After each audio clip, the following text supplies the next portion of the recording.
Sir यहाँ पे फिर दो जब एसरंग के फाइटर्स फाइट कर रहे होते हैं, हमारे जिनवू भी एक एसरंग हंटर है इनकी जापान कोरियंस वाले के अकॉर्डिंग, और वहाँ पे जापान का भी एसरंग हंटर है, तो इन दोनों का फाइट सीक्वेंस होता है। तो भाई फाइट सीक्वेंस तो टॉप नॉच लगता है मुझे, मतलब मांगा के हिसाब से तो नहीं कहूँगा, बट इनका एनिमेशन से मुझे इतनी दिक्कत नहीं है, एनिमेशन ठीक है। और यहाँ पे फाइट सीक्वेंस जब मैंने देखा तो वो भाई वो बंदा भी मे भी कहीं ना कहीं उसकी पावर जिनवू से सिमिलर ही लग रही थी। अब वो बस ये हमारे जनरेशन थोड़ा टॉप लॉस लेवल का वो पूरे पोटेंशियल फाइट नहीं कर रहा था, तो हम अंदाज़ा नहीं लगा सकते। बट हाँ कहीं ना कहीं से टक्कर अच्छे से देते उसने पावर यूज़ करी, तो उसने जिनवूसन के कट मार दिया था गाल पे। और दूसरी बार में जब उसने रोका तो उसका हाथ जिनवूसन ने अपने हाथों से रोका था। ये चीज़ बहुत ज़्यादा इंसेवन थी कि वहाँ पे रोका। फिर उन्होंने सोचा कि हम दोनों एक दूसरे के फुल पोटेंशियल यूज़ कर दिया। उन्होंने अपना और रिलीज़ करना था, दोनों ने एक का येलो वाला और एक का ब्लूइश ब्लैक था, तो दोनों अपने अपना और रिलीज़ करा। तो लिटरली वहाँ मुझे जापानीज हंटर्स का तो पता नहीं, बट हाँ थोड़ा थोड़ा कोरियन हंटर भी फट गई थी, क्योंकि भाई वो बंदा और रिलीज कर रहा है और उनके फाइट सीक्वेंस बढ़ गए, तो इन्हें पता है तबाही का मंजर क्या होता है। इससे पहले हमने एक बार तबाही उसमें देखी थी जब जिनवूसन के पापा वहाँ पे अमेरिका में इसके क्या नाम था, कोई एक बंदा था, नाम नहीं आता यार उसका, उस बंदे ने मतलब उसके पापा से फाइट करी थी, वो भी एस रैंक के लेवल की फाइट करी थी, तो पूरा पूरा शहर तबाह होने पे आ गया था। तो यहाँ पे भी इन लोगों को लगा कि स्टेडियम ही इनका तबाह ना हो जाए, प्रैक्टिस सेंटर, तो इन दोनों ने चाहिन और सीरियॉक ने रोक लिया था आपस में, मतलब उसके जिनसन को रोक लिया था फाइट में। और उधर से जापानीज सेंटर के भी दो लोगों ने आके उस गोटो को रोक लिया था, क्योंकि भाई फाइट होती है और तबाही कोई नहीं चाहता है। तो इसके बाद इनकी तैयारी होती है, और फिर एडवेंट फाइट सीन खत्म होते होते रोकने के बाद हमारे जनवूसन में चेयरमैन को जाके मना कर देता है कि मैं इस रेड में हिस्सा नहीं लूँगा। तो वो रेड में हिस्सा न लेने का इसने बाद में कारण बताया था कि मैं भी 4 साल बाद उसकी मम्मी जागी हैं बीमार, तो अपने घर वालों के साथ या फैमिली के साथ टाइम स्पेंड करना ज़्यादा प्रेफर करेगा।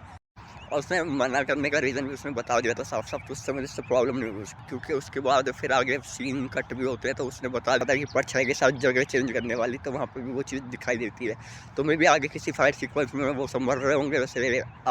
थोड़ा सा सेंस हो जाएगा, तो वहाँ पर जाके उनके अगले दिन रेड होने वाली है, मतलब इंडिया अटैक करने वाले है जेजू आइलैंड पे। तो पूरी कोरिया के सारे हंटर्स एक तरफ हो जाते हैं, कुछ कॉस्ट लाइन्स हो जाते हैं, जिसमें कि हमारे जिनवूसन की पहली वाली रेड टीम भी दिखाई देती कहते हैं, जो जिनवूसन को क्रश था वो भी इसमें दिखाई जाती है। वो सब कॉस्ट लाइन पे होते हैं, और कुछ आर्मी जा रही होती हैं आइलैंड पे, और उधर से जापान के भी हंटर आ रहे होते हैं। तो हमारे जो मतलब एक फायर फाइटिंग वाला तो नहीं कहूँगा उसे, जो फायर एस रैंक होता है हंटर होता है, वो भी जाके वहाँ पे वो सब हेलीकॉप्टर में चढ़ जाते हैं बेवॉक के साथ। उसका एक दोस्त भी आता है, हीलर होता है वो, तो वो सब तैयारी करते जाने की। जब वहाँ पहुँचते हैं तो वहाँ देखते हैं कि आइलैंड पे, और इसके बाद फिर वहाँ पे हम देखते हैं कि फाइट सीक्वेंस चलने के बाद यहाँ पे फाइट सीक्वेंस बहुत सही दिखाया है, बट थोड़ा सा मुझे लगता है कि कुछ ज़्यादा फास्ट पेस कर रहे हैं। मतलब फास्ट पेस का मतलब कि ये लोग कुछ ज़्यादा जल्दी दिखा दे रहे हैं। अब मेरे हिसाब से 10th एपिसोड थोड़ा सा एक्सटेंड हो सकता था, ये 20 मिनट लायक नहीं था, थोड़ा एक्सटेंड करना चाहिए था। और फिर मेरे बाद में मांगा के चैप्टर भी पढ़े, तो उसमें भी बहुत सारे सीन्स कट करके इन्होंने फास्ट फेज में रेता पहुँचा दिया। तो मुझे एक मतलब कह सकते मूवी का ट्रेलर टाइप का लगा, बट सही से जज करूँ इस चीज़ को। तो ये एक मूवी का ट्रेलर जितना ही था कि मुझे ये लगा कि बस अब भी देखा और अब भी ख़त्म हो गया, क्योंकि मैंने लाइव भी देखा था, तो सर्वर क्रैशेस तो चल ही रहे, तब तो मुझे आदत पड़ गई है उनके सर्वर क्रैशेस की,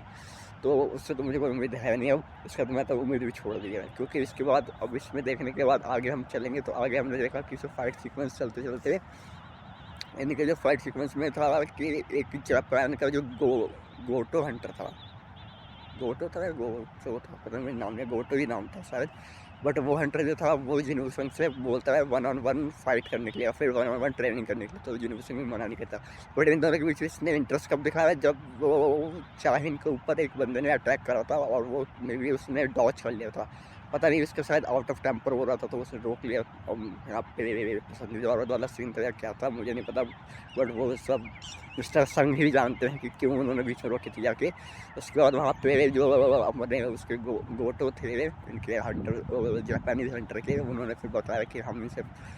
मैं भी इसके साथ एक टेस्ट में मतलब फाइट करना चाहता हूँ। तो उसमें देखा था भाई वो जो फाइट सीक्वेंस था बहुत बढ़िया था, तुम लोग खुद देखोगे तुम लोग कहोगे कि हाँ क्या सीन रखे हैं उसमें। और उसके बाद तो लगता है कि मतलब 2 एस रैंक लेवल के हंटर लड़ रहे हैं, और फिर एक तो वो मैंने तो पहला बंदा देखा जब यूनिवर्सल का खून तक निकाल पाया। इससे पहले वो ए रैंक का हंटर था, जब वो हमारे सीजन 1 में उस बंदे ने यूनिवर्सल के साथ आया था, यूनिवर्सल में भी ज़्यादा लेवल अप नहीं था, तब उससे स्ट्रेंथ पावर मिलती है वहाँ पर उसके बाद। और हेलीकॉप्टर में होने के बाद इन लोगों को लगता है कि फिर वहाँ पे जाते हैं तो वो बहुत सारी लोगों को मतलब इन्होंने कोई जैमर टाइप का यूज़ करा होता है और इंडियन की कोरियन नेवी ने, तो वहाँ से बहुत सारी चीटियाँ होती हैं बाहर आ जाती हैं वेलकम से, मतलब एक तरीके से वेलकम रख होता है, तो वहाँ पे लावा नहीं निकलता, वहाँ पे आंट लावा कह सकते हो, तो निकलता बहुत सारी चीटियाँ उड़ के आ रही हैं अलग अलग जगह पे जा रही हैं, तो वो भी चीज़ें वहाँ दिखाई देती हैं। अब मैंने उसमें सब देखने के बाद फिर हमारा जो फायर फाइटिंग वाला था, अब इसका नाम नहीं आ रहा, तो मैं मुझे नाम आ जाएगा तो मैं नाम देना चालू कर दूँगा उसका फायर फाइटिंग वाले का। तो वो अपने फायर पावर से उन्हें दिखा देता है, तो डॉच करता है, बट एक कुछ चीटियाँ जो पहले से पावर इन्वॉल्व हो चुकी है, पावरफुल हो चुकी है। हमने पहले ही एपिसोड में जब सोलो लेवलिंग का सीजन 1 का एपिसोड बनाया था तो वो चीटियों से रेडिंग करी थी, तो आराम से मार देते थे, बट यहाँ पे चीटियाँ बहुत ज़्यादा डेवलप हो चुकी हैं, मतलब उन्हें रेसलिंग हंटर भी मतलब बहुत थोड़ी मशक्कत कर मार दे रहे हैं, रेसलिंग हंटर से नीचे बात ही नहीं बन रही है। तो वो कि मतलब रानी के चैम्बर में जाते हैं, रानी के चैम्बर पहुँचते पता को चलता है कि वहाँ से एक बड़ा सा अंडा जो है वो भी हैच हो चुका है वहाँ से। अब उन्हें ये नहीं पता कि वो बेरू है कौन है, बट वहाँ से अपना फाइनली इतना पता चल जाता है कि बेरू बाहर आ चुका है। बेरू बाहर आने के बाद का मतलब है इनका कि अब मेन आर्क बस शुरू है, मतलब 11-12 इन दोनों फाइट सीक्वेंस ही दिखाएंगे। अब इन 12 में शायद ये लोग कटते होंगे, 11 में कटेंगे पिटेंगे दिखाएंगे, और उसका एंड में आ जाता है हमारे जेनरेशन टेलीपोर्ट जो है 12 में फाइटिंग दिखा देंगे, काम खत्म फ्रेंड्स। इसका मुझे लगता है जेनरेशन के पापा का कोई और एंडर का भी कोई काम है, बस देखते हैं बाकी सभी क्या ही दिखाते हैं ये लोग हमें। और जब उसके जब अपने हंटर और फिर जब बेरू की तो प्रेजेंस भी नहीं दिखाते, तो बट बेरू का फिर भी एक कहते नहीं एक